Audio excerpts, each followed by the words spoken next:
کو دور کر لیتا ہے، جو چیز جس سے محبت کر رہا ہے اس کو ناراض کر دیتا ہے۔ محبوب کی ناراضگی سے اپنے آپ کو وہ ایسے اعمال سے دور کر لیتا ہے جو محبوب کو ناراض کرنے والے ہیں۔ یہ کیا ہوتی ہے؟ خشیت ہوتی ہے۔ دونوں لفظ، خوف کا معنی بھی اردو میں ڈر، خشیت کا معنی بھی اردو کے اندر ڈر، لیکن دونوں کے اندر فرق کیا ہے؟ ایک دنیاوی خوف ہے، دنیاوی ڈر ہے ایک آدمی، اور دوسرا خوف وہ ہے جو اللہ رب العالمین کی وجہ سے۔ دیکھیں کتنی اللہ رب العالمین نے قرآن کریم کے اندر کتنی بہترین الفاظ کا استعمال کیا ہے، اور کتنے فصیح اور بلیغ جو پیرائے میں اس کو شامل کیا ہے۔ دونوں کی دلیلیں دیکھ لیجیے۔ اللہ رب العالمین نے قرآن مجید کے اندر ارشاد فرمایا انما یخشی اللہ من عبادہ العلماء، کہ اللہ رب العالمین سے اس کے علم والے جو علماء ہیں وہ اللہ رب العالمین سے ڈرنے والے ہیں۔ یعنی یخشا کا لفظ استعمال کیا، وہ بھی ڈر ہے، اللہ رب العالمین سے ڈرنے والے ہیں۔ ڈرنے سے مراد یہ نہیں کہ جو دنیاوی اعتبار سے، یعنی وہ ایسے کام کو کرنے سے ڈرتے ہیں، ایسے اعمال کو کرنے سے ڈرتے ہیں جو اعمال اللہ رب العالمین کی ناراضگی کا سبب بنتے ہیں۔ یہ علماء ہیں جن کو اللہ تعالیٰ نے علم دے دیا ہے، علم والے ہیں۔ دوسرے اللہ رب العالمین نے بیان فرمایا الا ان اولیاء اللہ لا خوف علیہم ولا هم يحزنون، خبردار اللہ کے جو دوست ہیں ان کے اوپر کسی بھی طرح کا کوئی خوف نہیں اور نہ وہ غمزدہ ہوتے ہیں۔ ایک جگہ اللہ رب العالمین صفت بیان کر رہا ہے، اچھے بیان میں بیان کر رہا ہے کہ جو علم والے بھائی اللہ سے ڈرتے ہیں۔ دوسری آیت میں اللہ تعالیٰ کہہ رہا ہے کہ جو اللہ کے ولی ہیں ان کے اوپر کوئی خوف نہیں ہوتا ہے۔ تو الگ الگ باتیں ہیں۔ تو اگر ہم صرف لفظی ترجمہ دیکھتے تو ہم کو یہ سمجھ آتا کہ دونوں کا مطلب ہی ڈر ہے، حالانکہ دونوں ڈر اور دونوں خوف کے درمیان میں بہت بڑا فرق ہے۔ اچھا، خوف جو خشیت اللہ رب العالمین کی ہے نا، خشیت میں بسا اوقات انسان کی آنکھوں سے آنسو جاری ہو جاتے ہیں۔ اللہ کے خوف سے، اللہ کی خشیت سے، اس کے ڈر سے بسا اوقات انسان کی آنکھوں سے آنسو جاری ہو جاتے ہیں۔ اگر حقیقی معنوں میں وہ اللہ رب العالمین کی خشیت کو لیے ہوئے ہیں، حقیقی معنوں میں اللہ تعالیٰ سے محبت کرتا ہے اور اس کے تقاضوں کو پورا کرتا ہے، اور ان کے تقاضوں میں پہلا تقاضا یہ ہے کہ اللہ رب العالمین کی کہی ہوئی باتوں پر عمل کیا جائے۔ امام ابن قدامہ رحمہ اللہ، امام ابن قیم رحمہ اللہ نے زاد المعاد کے اندر ارشاد فرمایا ہے، کہا ہے وَالْبُكَاءُ مِنْ خَشْيَةِ اللَّهِ اصدق بکاء تردد فی النفوس۔ یہ ذات المعاد کے اندر آیا ہوا ہے کہ دنیا میں ہر انسان کئی الگ الگ وجوہات کی بنیاد پر اس کے آنسو جاری ہو جاتے ہیں۔ رات میں آگ لگ گئی کسی کی دکان میں تو آنسو جاری ہو گئے، رات میں چوری ہو گئی تو آنسو جاری ہو گئے، آپ بیٹھے ہوئے تھے، اللہ نہ کرے کسی کا فون آیا کہ آپ کا بڑا عزیز و اقارب ایکسیڈنٹ میں فوت ہو گیا تو آپ کی آنکھوں سے جاری ہو جائیں گے۔ آپ ڈلیوری وارڈ میں ہیں، آپ کی بیوی، اللہ نہ کرے کبھی ایسا ہو، اللہ تعالیٰ معاف فرمائے، آپ بیٹھے ہوئے، ڈاکٹر باہر آئے، کہا کہ بچے کی پیدائش بہت خوبصورت بچہ تھا لیکن زندہ نہیں ہے، دونوں رو رہے ہیں، سب کو خوف آ رہا ہے۔ ایک بچہ ہے جو گلاٹیاں مار کے زمین پہ رو رہا ہے کیونکہ اس نے دکان میں کوئی کھلونا دیکھ لیا، اس کے بارے میں اس کو دلا نہیں رہے اور اس کی آنکھوں سے آنسو جاری ہے، یہ بھی رونا ہے۔ تو دنیا میں بہت طریقوں سے رویا جاتا ہے اور بہت ساری وجوہات کی بنیاد پر رویا جاتا ہے۔ امام ابن قیم رحمہ اللہ نے بیان فرمایا کہ سب سے سچا رونا کون سا ہے؟ فرمایا وَالْبُكَاءُ مِنْ خَشْيَةِ اللَّهِ، اللہ رب العالمین کی خشیت کی وجہ سے، اللہ رب العالمین کی محبت کی بنیاد پر جو آپ کے اس کے ناراض ہونے کا خطرہ جو آپ کے دل کے اندر پیدا ہوتا ہے، جو ڈر پیدا ہوتا ہے، اس کی وجہ سے جو آپ کی آنکھوں سے آنسو جاری ہوتے ہیں، فرمایا دنیا میں سب سے بہترین اور سب سے سچا رونا یہ ہے۔ اب ہم اور آپ اپنے آپ سے سوال کریں، ہماری عمریں 30، 35، 40، 45، 50، 60، 70 تک پہنچ گئے، آخری بار اللہ رب العالمین کی خشیت کی بنیاد پر ہماری آنکھوں سے آنسو کب جاری ہوئے تھے؟ یہ سوال ہم اور آپ نے آپ سے پوچھ سکتے ہیں، کب جاری ہوئے؟ شاید ہی نہیں، شاید ہی کوئی ہو جو کہہ دے کہ ہاں جاری ہوئے۔ مزہ تو تب تھا کہ جب پورا زمانہ پوری دنیا سو رہی ہو اور آپ رات کی تاریخی میں اٹھیں، وضو کریں، آپ کے ہاتھ کھل جائیں اللہ رب العالمین کے سامنے، اے اللہ رب العالمین آخرت کے عذاب سے نجات دے۔ دنیا کے لیے کھڑے ہو جاتے ہیں لوگ، شادی کرنی ہے استخارہ کرنا ہے، امام صاحب بتاؤ کون سی دعا کرنی ہے، بزنس کرنے جانا ہے، امام صاحب بتاؤ کون سا استخارہ کرنا ہے، کیسے۔ اچھا بہروپی بھی تیار ہو گئے تو استخارہ کرنے لگ گئے کہ پیسے دو آپ کا استخارہ ہو جائے گا۔ ایسے لوگ موجود ہیں، میں آپ کو بتا دوں، خود میں جانتا ہوں ایسے لوگ، کہ آپ 500 روپے دو، 500 والا الگ، 1000 والا الگ استخارہ ہوگا. ایسا نہیں، آپ کو خود کرنا ہے، یہ کسی اور کے اوپر نہیں. جس طریقے سے سہولت پسندی ہماری زندگیوں میں آ رہی ہے نا، ایک وقت آنے والا ہے کہ آپ امام کو یا کسی کو پیسہ پکڑائیں گے کہ ہمارے پاس کی بات کرتے ہیں. وہ دن دور نہیں ہے. مسجدوں سے جیسے ہم دور جا رہے ہیں. بھائی صحابہ کرام کا معاملہ کیا ہوتا تھا؟ جمعے کی بات بتا رہا ہوں میں آپ کو، جمعے کی بات چل رہی اس لیے. صحابہ کرام کا معاملہ یہ ہوتا تھا جمعے کے دن کہ رسول اللہ صلی اللہ علیہ وسلم نے ارشاد فرمایا کہ جو سب سے پہلے مسجد میں جمعے کے دن تشریف لائے اس کو ایک اونٹ کی قربانی کر دیا. اس کے بعد ایک جو ہے عربی میں جس کو بکرا کہا تھا اس کی قربانی کر دیا. اس کے بعد دوسری چیزیں آخر میں آ کر کے ایک انڈے کے صدقے کا سبب. صحابہ کرام کا معاملہ کیا ہوتا ہے؟ سورج نکلنے کے بعد سے مسجد میں بیٹھے ہوئے جائے نہیں ہے کیونکہ آپ ان کو ثواب کمانا ہے. ہمارے انہیں پتا ہے کہ امام صاحب 1 بجے جماعت ہوتی ہے، خطبہ امام صاحب لمبا کر دیتے ہیں، 1:05 میں جماعت کری ہوتی ہے، لہٰذا 1:05 پہ ہی چلیں گے. سمجھ رہے ہیں نا؟ یہ معاملہ ہمارا اور آپ کو. تو جو سہولت پسندی ہماری زندگیوں میں آ گئی ہے وہ دن دور نہیں ہے کہ ایسا ہوتا نہیں ہے. قرآن کریم کو ہم کیسے پڑھاتے ہیں؟ بھائی ہمارے یہاں کسی کی میت ہو گئی، قرآن کریم کیسے پڑھاتا ہے؟ مدرسے کے 20 بچوں کو اٹھا لائے، ان کو چھوٹی سی شیرینی کرا دی، اور بھائی قرآن کریم کو یہی کر دیا. سچی معنوں میں اگر ہم نے اپنے اس مرنے والے سے محبت کی ہوتی تو اس دن ہم یہ اپنے آپ سے وعدہ کرتے کہ جب تک زندگی رہے گی تب تک قرآن کا ایک حصہ میں پڑھوں گا، اور اس حصے کے پڑھنے کے بعد اللہ کے سامنے ہاتھ اٹھا کے دعا کروں گا کہ اے اللہ رب العالمین، میں نے یہ نیک عمل کیا ہے تو میرے نیک عمل کی وجہ سے میری اس دعا کو قبول فرما کہ اللہ تعالیٰ اس انسان کی مغفرت فرما دے. حقیقی معنوں تب میں مانتا آپ کی بات کو کہ آپ حقیقی معنوں میں اس مرنے والے سے سچی محبت کرنے والے تھے. ہمارے یہاں تو اولادیں ایسی ہیں، ایک انسان مر گیا، اس نے 20 بچوں کو بلایا، ختم کر دیا، اس کے بعد دوبارہ اس کو توفیق نہیں ملی. اور ان اولادوں کے لیے ہم اور آپ در در کی ٹھوکریں کھاتے ہیں، دھوپ اور سایہ نہیں دیکھتے ہیں، بال سفید ہو گئے، حرام حلال کی تمیز نہیں کی، لوگوں سے ڈانٹے کھائی، لوگوں کو مارا اور کسی کا کسب کیا، کسی کو چھوڑ دیا. یہ سب ہم کرتے ہیں. جنت میں ایک آدمی کے درجات بلند کر دی ہے. اس نے اللہ تعالیٰ سے سوال کیا، اللہ رب العالمین یہ کیا معاملہ ہوا؟ میں نے جتنے نیک اعمال کیے تھے ان کا تو بدلہ مل گیا مجھے، اب میرے درجے کو کیوں بلند کیا گیا ہے، اب میرا مرتبہ کیوں بلند کیا جا رہا ہے؟ فرمایا تیری اولاد نے تیرے لیے دعا کی ہے. ہم اپنے آپ سے سوال کریں کہ کیا ہم اپنے پیچھے ایسی اولاد کو چھوڑ کے جا رہے ہیں جو ہمارے لیے دعا کرے گی؟ ہم نے ان کی ایسی تربیت کی ہے جو ہمارے بعد ہمارے لیے وہ دعا کرے؟ نہیں کی ہم نے، نہ ہمیں ہوش ہے نہ ہم کرنا چاہتے ہیں. تو بات موضوع پہ پھر سے آ جاتا ہوں. اللہ کی خشیت کی وجہ سے، رونے کی وجہ سے جو آنسو نکلتے ہیں، اور یہ معاملہ ہم کو انسان ہے، ہم کو تو خوف آنا ہی چاہیے. فرشتوں کے بارے میں دیکھیے، بیان فرماتے حدیث غالباً انس رضی اللہ تعالی عنہ حدیث کے راوی ہیں، روایت کرتے ہیں کہ نبی صلی اللہ علیہ وسلم نے جبریل امین سے پوچھا. کیا پوچھا کہ مجھے کیا ہو گیا ہے؟ لا ارى میکائیل ضاحکا قط، کیا وجہ ہے کہ میں نے میکائیل علیہ السلام فرشتے کو آج تک ہنستے ہوئے نہیں دیکھا؟ سوال کیا ہے فرشتے کے بارے میں کہ فرشتے کو، میکائیل کو آج تک میں نے ہنستے ہوئے نہیں دیکھا ہے. جواب کیا دیا گیا؟ ما ضحک میکائیل منذ خلقت النار. مسند احمد کی روایت ہے کہ جس دن سے اللہ رب العالمین نے جہنم کو پیدا کیا ہے اس دن کے بعد سے آج تک میکائیل علیہ السلام مسکرائے نہیں. فرشتے کو کس بات کا ڈر ہے؟ فرشتے تو جہنم میں ڈالنے کا ڈر ہی نہیں ہے.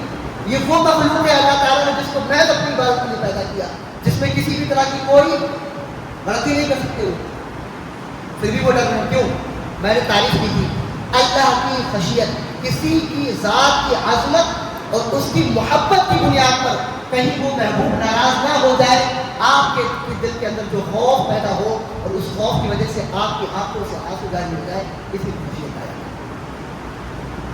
تو ان کو جہنم میں جانے کا ڈر نہیں ہے، لیکن وہ اس وجہ سے ڈرتے ہیں کہ کہیں اللہ تعالیٰ ناراض ہو جائے. انبیاء کرام کے بارے میں آتا ہے وَإِذَا تُتْلَىٰ عَلَيْهِمْ آیَاتُ الرَّحْمَٰنِ خَرُّوا سُجَّدًا وَبُكِيًّا. جب ان کے اوپر اللہ تعالیٰ کی آیات کی تلاوت کی جاتی ہے تو وہ مارے ڈر کے سجدے میں چلے جاتے ہیں اور رونے لگ جاتے ہیں. کون؟ انبیاء کرام. انبیاء کرام کون؟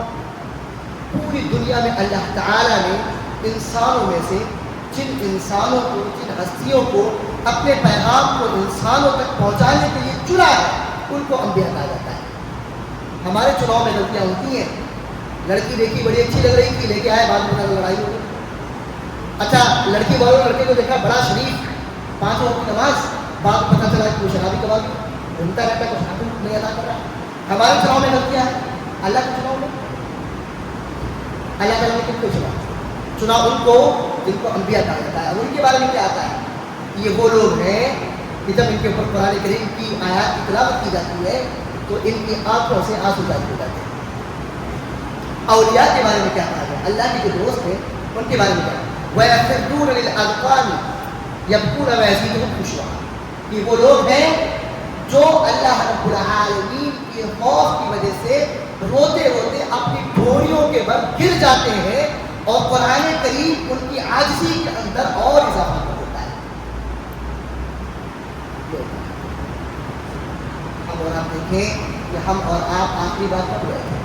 جو اللہ کے ولی ہوتے ہیں نا، ان کو دنیاوی نقصان کا کوئی خطرہ نہیں ہوتا، ان کو اس کا کوئی فرق نہیں پڑتا کہ دنیا میں کون کیا کہے گا. میں نے آپ کے سامنے قرآن و حدیث کی بات کی، اب آپ میرے بارے میں کیا کہتے ہیں مجھے اس سے فرق نہیں پڑنا چاہیے، کیونکہ میں نے آپ کے سامنے قرآن و حدیث سامنے رکھ دی ہے. ہمارے یہاں کیا معاملہ ہوتا ہے کہ ہمارے یہاں ان چیزوں کی وجہ سے بھی اپنے آپ کو دور کر لیا جاتا ہے کہ اگر ہمیں پتہ ہے کہ یہ بات صحیح ہے، قرآن سے ثابت ہے، اگر ہم کریں گے تو لوگ کیا کہیں گے، اور لوگ کیا کہیں گے، اس وجہ سے بری چیزوں کو ہم کرنے لگتا ہے. یہی ہوتا ہے. نماز کو رسول اللہ صلی اللہ علیہ وسلم ہو رہے ہیں، نماز کے اندر کیا آتا ہے؟ حضرت علی رضی اللہ تعالیٰ حدیث کے راوی بیان فرماتے ہیں کہ بدر کے دن حضرت سیدنا مقداد رضی اللہ تعالیٰ کے علاوہ کوئی اور گھڑ سوار نہیں تھا. پہلی جنگ ہے، 313 کا لشکر ہے، سامنے ہزاروں کی تعداد میں کفار مکہ ہے، اور صرف مقداد رضی اللہ تعالیٰ عنہ کو پورے 313 میں سے گھڑ سوار ہے. اور حدیث کے راوی حضرت علی رضی اللہ تعالیٰ کیا بیان فرماتے ہیں کہ میں نے رسول اللہ صلی اللہ علیہ وسلم کو دیکھا کہ آپ ایک درخت کے نیچے نماز پڑھ رہے ہیں، اور نماز پڑھتے پڑھتے روتے جاتے یہاں تک کہ صبح ہو گئی. دیکھیں کون ہو رہا. ایک روایت میں آتا ہے، بیان فرماتے ہیں کہ وہ بیان فرماتے ہیں صحابہ رسول رأیت صلی اللہ علیہ وسلم یصلی وفی صدرہ عزیز، الف سے حمزہ سے، کہ رسول اللہ صلی اللہ علیہ وسلم نماز پڑھ رہے تھے، اور نماز پڑھتے پڑھتے میں نے دیکھا کہ آپ صلی اللہ علیہ وسلم کے سینے سے ایسی آواز آ رہی ہے جیسے چولہے پہ چڑھی ہوئی ہنڈیا میں کوئی چیز ابل رہی ہو اور آواز پیدا ہو رہی ہے. کون؟ نبی صلی اللہ علیہ وسلم.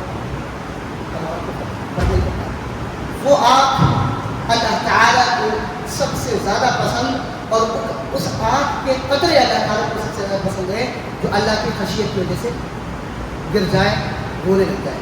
نبی صلی اللہ علیہ وسلم نے فرمایا عینان لا تمسہما النار، 2 آنکھیں ایسی ہیں جن کو جہنم کی آگ چھوئے گی نہیں. عین بکت من خشیت اللہ، پہلی آنکھ وہ جو اللہ رب العالمین کی خشیت کی وجہ سے رو رہی. آنکھ رو رہی ہے، انسان کو یہ بات نہیں کی گئی ہے. آنکھ کے رونے کا مطلب کیا؟ مطلب آنسو جاری ہو جائے. تو دوسری آنکھ کون سی؟ وعین باتت تحرس فی سبیل اللہ، دوسری آنکھ وہ جو اللہ کے راستے میں پہرے داری پر پوری رات جاتی ہے. نیند آ رہی تھی لیکن آنکھیں کھول رہی. فرمایا لیس شیء احب الی اللہ من قطرتین، اللہ تعالیٰ کو 2 قطرے ایسے ہیں ان قطروں سے زیادہ کوئی بھی چیز پسند نہیں ہے. فما قطرۃ من دموع فی خشیۃ اللہ، ایک وہ قطرہ جو اس کی آنکھ سے گر جائے، کس وجہ سے؟ کیونکہ وہ اللہ کی خشیت اس کے دل کے اندر تھی. دوسرا قطرہ وقطرۃ من دم تہراق فی سبیل اللہ، کہ وہ قطرہ جو اللہ رب العالمین کے راستے میں بہہ جائے، خون کا قطرہ. ہم اور آپ پسینے کا ایک قطرہ بہانے کے لیے تیار نہیں اللہ کے راستے میں. خون کی بات تو بہت دور کی ہو گئی. ہم اور آپ ایک بوند اپنا پسینہ اللہ رب العالمین کے لیے بہانے کے لیے تیار نہیں ہے. نہیں بہاتے ہم اور آپ. پوچھیے. اور ہم کو لگتا ہے کہ ساری کی ساری نعمتیں اللہ تعالیٰ کی ہمارے اوپر ہو جانی چاہیے. ایک وقت کی نماز پڑھنے کے بعد مسجد اقصی بھی ہماری جو ہو جائے، آزاد ہو جائے، اور ہم بھی دنیا کے اندر سب سے قابل ہو جائے، ہماری حکومت قائم ہو جائے، اور ہمارے سب لوگ سے جو ہے ڈر رہے تر کانپ رہے ایک نماز کے لیے. وہ بھی جمعے کی، وہ بھی کب کی؟ جب جماعت کھڑی ہونے والی تھی. ہمیں ایسا لگتا ہے. حضرت عثمان غنی رضی اللہ تعالیٰ عنہ کو ایسا نہیں لگتا تھا. کان عثمان اذا وقف على قبر بكى حتى يبل لحيته. کہ حضرت عثمان غنی رضی اللہ تعالیٰ عنہ کسی قبر کے اوپر کھڑے ہوتے تو یہاں اتنا روتے تو ان کی داڑھی جو تھی اتر ہو جاتی. پوچھا گیا کہ آپ کے سامنے جنت و جہنم کا بھی تذکرہ کیا جاتا ہے، آپ اتنا نہیں ہوتے، اس میں کیوں رو ہے؟ کہا القبر اول منزل، کہ یہ قبر جو ہے یہ پہلی منزل ہے آخرت کی منزلوں میں. اگر یہ آسان تو آگے کی منزلیں آسان، اور یہ مشکل تو آگے کی منزلیں اور مشکل ہونے والی ہے. یہی وجہ ہے کہ اس کے بارے میں بتایا. ہمارا رونا بھی اللہ تعالیٰ کی عبادت ہے. گالی کو سنت ہے وہ کھانے میں مت نکالو، یہ کھانا سنت ہے وہ کھانا سنت نہیں ہے.